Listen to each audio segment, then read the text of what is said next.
After seeing what the Dodgers have done, has your opinion on the Cardinals' moves changed for the better or for the worse? We discuss it today on Locked On Cardinals. You are Locked On Cardinals, your daily St. Louis Cardinals podcast, part of the Locked On Podcast Network, your team every day.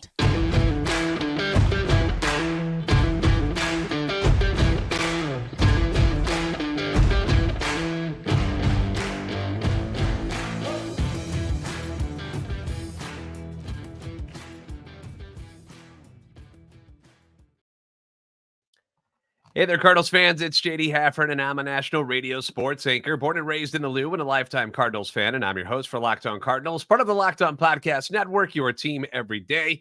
You can follow me on Twitter X at JD Sports Radio. You can follow the podcast at LO_Cardinals. Want to thank those of you who make Locked On Cardinals your first listen every day. We are free and available wherever you get your podcasts. You can also find us on YouTube. Make sure you like, subscribe, and comment. That way you're interacting with us. Hit the notification button so you know when new episodes are posted. This is a show serving Cardinal Nation and giving the best fans in baseball all of the info about the birds on the bat. Today's episode being brought to you by FanDuel. Make every moment more. Right now, new customers get $150 in bonus bets with any winning $5 moneyline bet. That's $150 if your team wins. Visit FanDuel.com/LockedOn to get started. All right, so if you're on YouTube at the moment, first off, happy holidays to everybody. If you're listening on the audio version of the podcast, you're going to hear my jingle bells. So I'm actually rocking. I don't know if I remember if I did this last year or not. I remember I wore a Santa hat last year at one point, but I actually have on my Grinch Stole Christmas Christmas cheer. See it on the video there? Sweater. So we are in the holiday spirit at the moment. And there's been a lot of giving going on this offseason so far in Major League Baseball. Still very young. You know that. I know that. But I'll be honest, I'm really sick of hearing that, oh, it's still early in the offseason. Patience is important, but man, are things moving at a snail pace these days with Major League Baseball. The Cardinals, they jumped out early, grabbing their three starters in Lynn, Gibson, and Gray. Whether you agreed with the moves or not, you got to give them some credit, though, that they're at least they didn't waste a lot of time. They didn't waste much time at all jumping into things and getting what they wanted. They had their targets. They hammered out their deals in like a week span. And the Cardinals' rotation is going to look quite different in 2024. Friend of the show, Katie Wu over at The Athletic, actually did a really cool article about the signing of Sonny Gray that I'll link in the description on this episode for you. But it goes into how the Cardinals, who aren't usually the team to set the market, felt the need to get out there, get their rotation depth situated quickly so that they could then try to land Gray, who was their number one free agent target overall.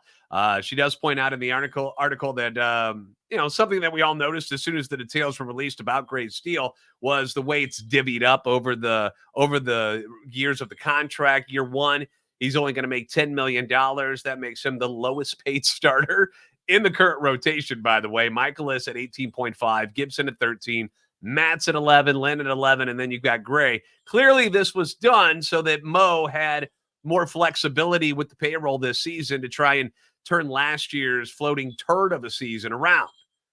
Smart move. Very cool of Sonny Gray to do it that way so that they could go out and get some extra pieces. Outside of the rotation, Mo has been very busy.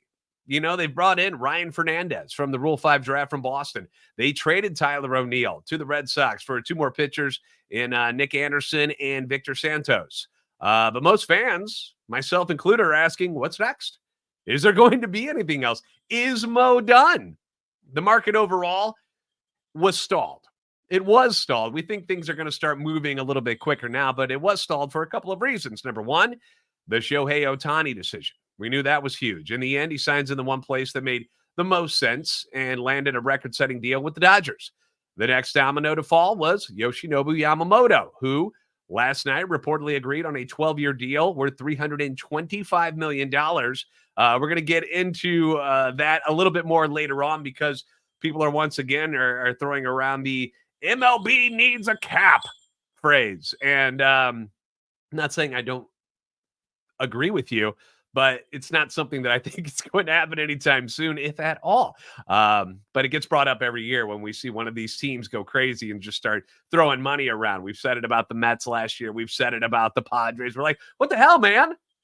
But focusing on the Cardinals here first, as far as adding more starting pitching, a lot of us have tried to piece together, different trade ideas. This is what the offseason's about. We try to come up with different ways that we think that our favorite teams could land other guys. Every single Locked On host is doing it.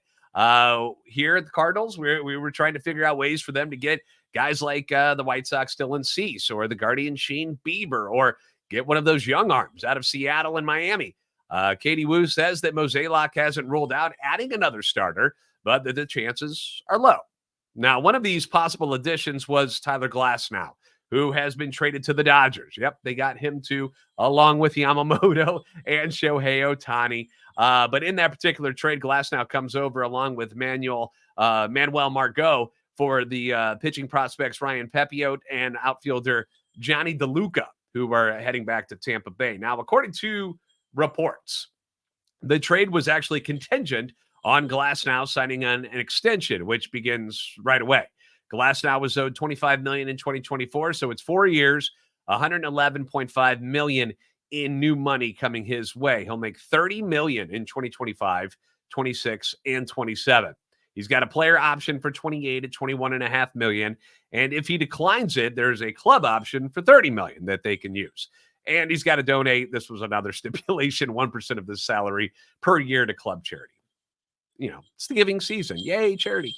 Right now, there are 5 starting pitchers in the league, not counting Ohtani or Yamamoto yet, who have an AAV of $30 million or more.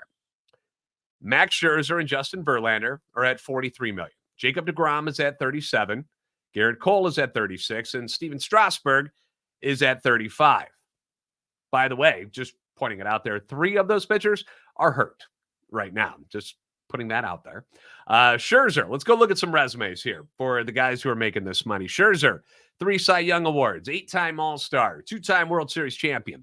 Justin Verlander, 3 Cy Young Awards, an MVP, a Rookie of the Year, 9-time All-Star, pitching Triple Crown winner, 2 ERA titles, an ALCS MVP, 2-time World Series champion.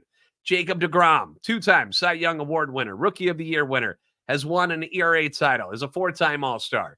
Garrett Cole won his first Cy Young Award this year, 2-time ERA champion, 6-time All-Star.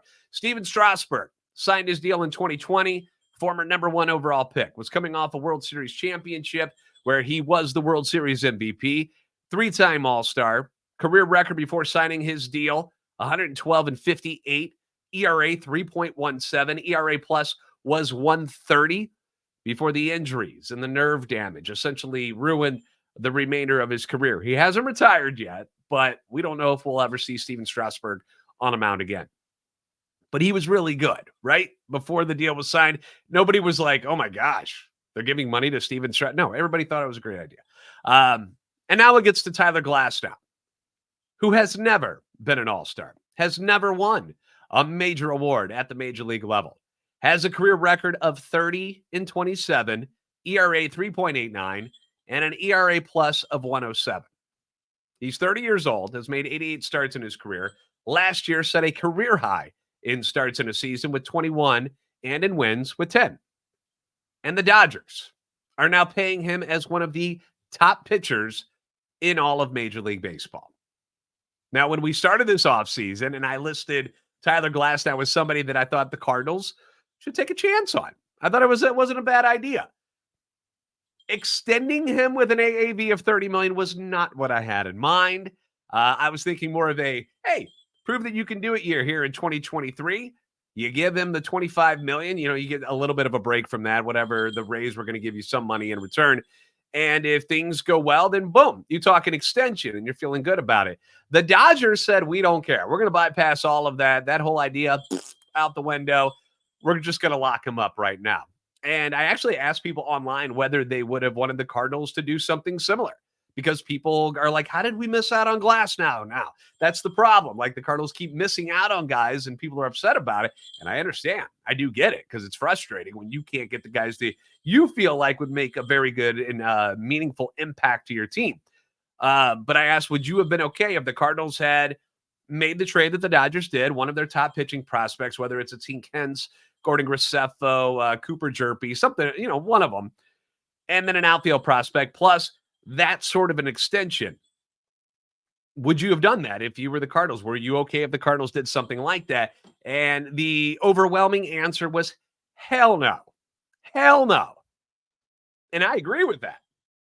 I mean, I know we want the Cardinals to be more aggressive with their money and be more bold with their free agent acquisitions. But for a team that, whether you like it or not, they ball on a budget. They are not going to spend money like the Yankees, the Mets, Dodgers, obviously, Phillies. Like they're just not going to do that. And doing what the Cardinals did and getting ahead of this this Ohtani, Yamamoto mess, looking back on it right now, because when it first started, when you saw them come out of the gate and sign Lance Lynn and then Kyle Gibson and then Sonny Gray, at first, a lot of us were all scratching our heads like, what the hell are they doing? But looking back on it now, looks like a pretty smart move. Looks like a pretty smart move. I'll explain a little more into that, why I think that way. I want your comments below, though, on now that you're seeing what's going on and how the market is shaping up, what your feelings toward the Cardinals are, whether or not those moves are still as bad as you thought they were when they first made them, or are you starting to come around going, maybe they dodged a couple of bullets here. So leave your comments below. We'll continue this conversation next and get into the Yamamoto stuff even more. That's coming up on Locked On Cardinals.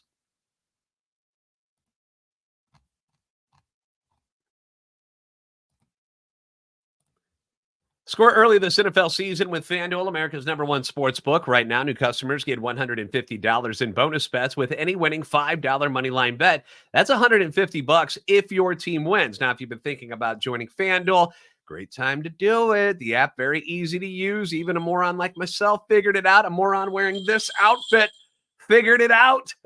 Spreads, player props, over-unders. They got so many different ways for you to enjoy your betting experience and make it a lot of fun, because that's the idea of it. I know betting can be a little stressful from time to time, but that's why you don't overextend yourself. You just put in a little bit and make the games a little more interesting. Like last night, you had the Rams. They grabbed the victory over the Saints for Thursday Night Football. Rams playoff push right now. Look at them go. I mean, St. Louis's own Kyron Williams, who went to Vianney, in case you weren't aware of that. Dude's been a beast. He's going to be one of those fantasy football guys that, like, he's going to bring you a championship this year. He kicked the hell out of me in my league and knocked me out. Wide receiver Puka Nacua, he's been amazing. So maybe start betting on those guys when it comes to their upcoming games as far as player props go. They got a healthy Matthew Stafford. Cooper Kupp looks good. The Rams looking good. Saturday games in the NFL, 8-6 Bengals at the 7-7 Steelers. Jake Browning looked pretty darn good so far. Quarterback for the Bengals. Pittsburgh now on their third quarterback this season. Mason Rudolph, the red-nosed reindeer, getting the start on Saturday. Does he build off the Christmas spirit within him to shock the Bengals? Bengals favored by 2.5 in Pittsburgh, by the way, which is something that never happens. The Bengals are never favored in Pittsburgh. The Bills riding a lot of momentum into LA to face the Chargers on Saturday. Chargers been a huge disappointment. Bills, a lot of momentum right now. 12.5-point favorites on FanDuel. That is a monster spread. If it doesn't make you feel a little queasy, I don't know if you know what you're doing when it comes to betting, but if spreads aren't your thing, prop bets, that's the way to go. James Cook against the Chargers, running back for the Bills, seems like a solid guy to bet on for rushing yards, anytime touchdowns. That dude has been a beast as well. So visit FanDuel.com/lockedon and kick off the NFL season with FanDuel, the official partner of the NFL.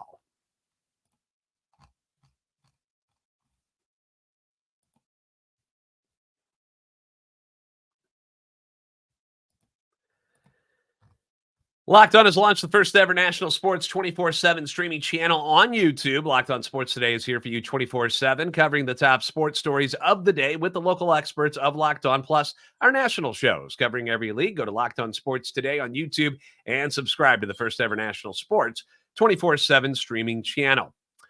Thanks for making Locked On Cardinals your first listen every day. Leave comments on YouTube as well as on Twitter anytime you want. Feedback always welcome and encouraged. Love talking to you guys. Try to get back to as many of you as I can on there. A lot of people repeat the same question, so I'm not going to be able to answer everybody one-on-one. But for the most part, I try to get back to you, as many of you as possible. So appreciate you getting into those comments and tweeting at me or Xing at me, whatever they call it. Anyway, Yoshinobu Yamamoto off the board. Reportedly agreed on a 12-year, $325 million contract with the Dodgers. The deal, which is pending a physical, includes a $50 million signing bonus and does not contain any deferred money.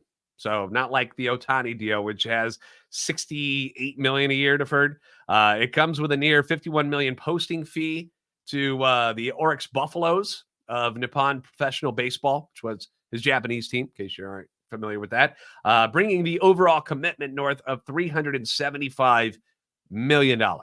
It's the largest contract in terms of total money ever given to just a pitcher. Like the Ohtani thing is a totally different story because he's a hitter too. This is just a pitcher.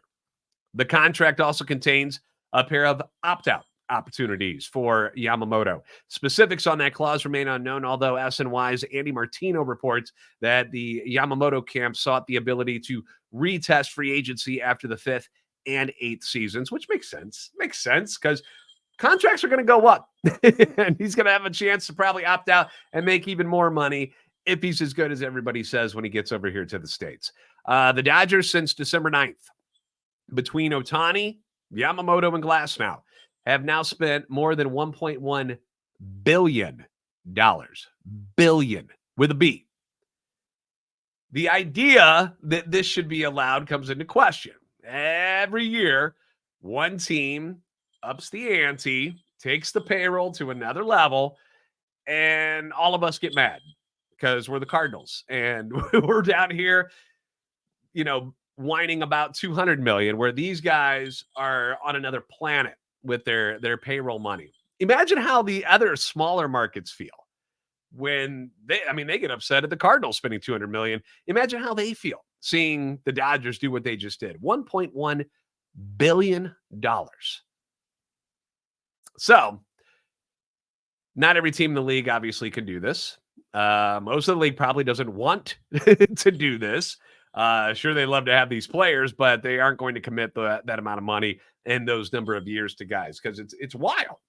12 years, for a pitcher. Like, it's absurd. Things we've never heard before. I think, what was Garrett Cole's 9? And people lost their minds over that. We're at 12 now for a guy who's never pitched in the major leagues. Been very good in Japan. Has never pitched here. So, is it fair? Hell no. Hell no. I'm not going to argue that with you. It's not fair. It's an unfair system. But it's not going to change. So all of your, I'm so mad, Major League Baseball stupid and all that, I get it. I get why you feel that way. I wish we all had the same amount of money to spend. You know how the NFL does it. That's why the NFL, very successful. The parity each year is huge. Guys can go from 3-win seasons to go into the playoffs the next year. Things get turned over. It's nice. We like that. But that's not happening in Major League Baseball. The Players Union will never agree to a cap. Their executive director, Tony Clark, even said it this past February. The quote was this past winter, "We're never going to agree to a cap." That was his firm statement. He continued on why that would be the case, because he says, "A salary cap is the ultimate restriction on player value and player salary. We believe in a market system. The market system has served our players, our teams, and our game very well. They're not going to bend on this. They're not. It's not going to happen." Now, I'm going to give you a silver lining, and don't get mad at me, but be honest. Every time somebody spends this amount of money, does it always work? No, it doesn't. Winning the offseason is one of those jokes that we always say. that we bring up all the time, especially around playoff time, when whoever went crazy in the offseason, spent all the money, and they don't make it, everybody's like, ha, ha, ha, congratulations on winning the offseason. Same thing with having the best record in spring training. Remember, we were making fun of the Cardinals this year because they did so well in spring training, and then they sucked in the regular season. When you get into the grind of 162 games, things change all the time. A lot of injuries can happen. Some people just don't play well. Teams don't mesh. There's a million reasons why things will not work out. Last year in the top 3 in payroll, you had the Mets at number 1, Yankees at number 2, and Padres at number 3. How many of them made the playoffs? Yeah, none made the playoffs. 2022, Dodgers number 1, Mets number 2, Yankees number 3. All 3 of them were in the playoffs. None of them made the World Series. 2021, same 3 at the top. It was Dodgers, Yankees, then Mets. Dodgers and Yankees make it. Neither went to the World Series, but at the same time, I understand what you're saying. The competitive balance is clearly an issue in the sport. I'm not disagreeing with you on that. The better players you sign, the better your chances are at winning. That's plain and simple. But it doesn't always work. It doesn't always work. The team who can't or won't spend this way, what do they have as far as a chance to compete with these teams? How does most of the league try to compete with the Dodgers now? Well, you've got to draft and you've got to develop better. That is the simplest answer I have for you. You sign guys that are good fits and see if you can get them on good contracts and do well there. But you've got to take advantage of the fact that the youth in your organization, they've got to play well, they've got to develop, and you get them for a little bit cheaper for a while before one of these big markets comes and poaches one of them. That's what you have to do. The Cardinals have had trouble developing young pitchers. That's been an issue. I think offensively, we could say they've done all right. Guys like, Jordan Walker looks to be fine. Mason Wynn, I know he struggled at the end of his first taste of the big leagues last year. People freaking out about that for some reason, but not everybody comes up and just hits 400 in their first month in the big leagues. I'm not concerned about him. Lars Nootbaar comes up through the system. I know we traded for Tyler O'Neill, but he came up. Harrison Bader came up. Dylan Carlson, I know that's something you got to worry about, but guys like Albert Pujols, Yadier Molina, Tommy Edman, like all these guys came up through the system. They've done okay there. It's the pitching that has really been the problem. You've had guys that you've traded away, like Sandy Alcantara, Zach Gallen. They would look nice, but you traded them away for issues you had in the outfield at the time. And then the guys like Alex Reyes, Jack Flaherty, who you were banking on being your aces of the future, they got hurt. Nothing you can do about that. But again, the way things are shaping up, I think this also makes the Cardinals once again look smart this offseason by going out and grabbing their guys early on, anticipating this contract explosion and not getting caught in bidding wars with all of those teams who have lost out on Ohtani and Yamamoto. I mean, these teams are probably going to throw some crazy money at guys like Blake Snell and Jordan Montgomery now. Shota Imanaga, another name coming over from Japan that, early on we're like, Cardinals maybe. Teams are going to be lined up to bring him in now with like carrying fists of money in their hands. Like, we will give you all of this. Come to us. How desperate are the Mets and Yankees going to be now that neither of them got Yamamoto? I bet New York's freaking out right now. Snell and Monty might get over $200 million from them now. It wouldn't shock me. Would it shock you? And you've still got teams like the Red Sox, Phillies, Cubs. The Cubs haven't done anything.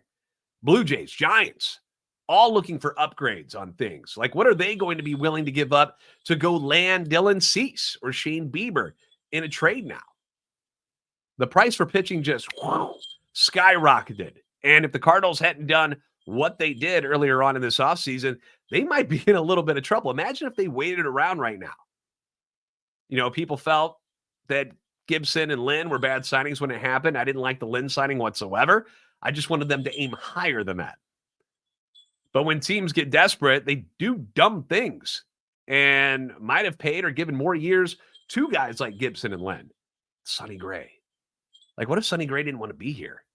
And he wanted to go, he was still like out there for bidding. Like, what would people pay for him now? Like the Cardinals, looking at it now, looks pretty smart, don't you think? Like all of these big market teams are going to try to outbid each other for whatever's left on the market. They're just going to eat away at each other on this. It might be a similar situation with the relief pitchers after Josh Hader signs. And guess who's been rumored to be targeting him? The Dodgers.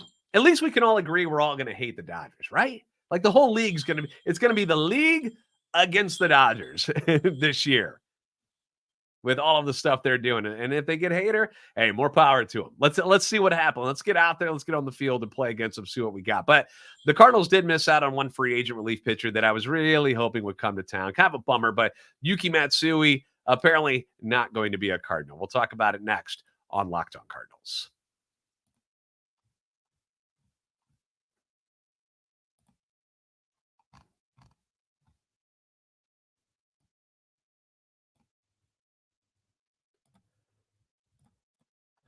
Once again, Locked On has launched the first ever national sports 24/7 streaming channel on YouTube. Locked On Sports Today is here for you 24/7, covering the top sports stories of the day with the local experts of Locked On, plus our national shows covering every single league that you got. NFL, baseball, obviously, NBA, NHL. Go to Locked On Sports Today on YouTube. Subscribe to the first ever national sports 24/7 streaming channel. All right, one of the guys I was really hoping the Cardinals would get, not going to happen. Yuki Matsui, coming over from Japan.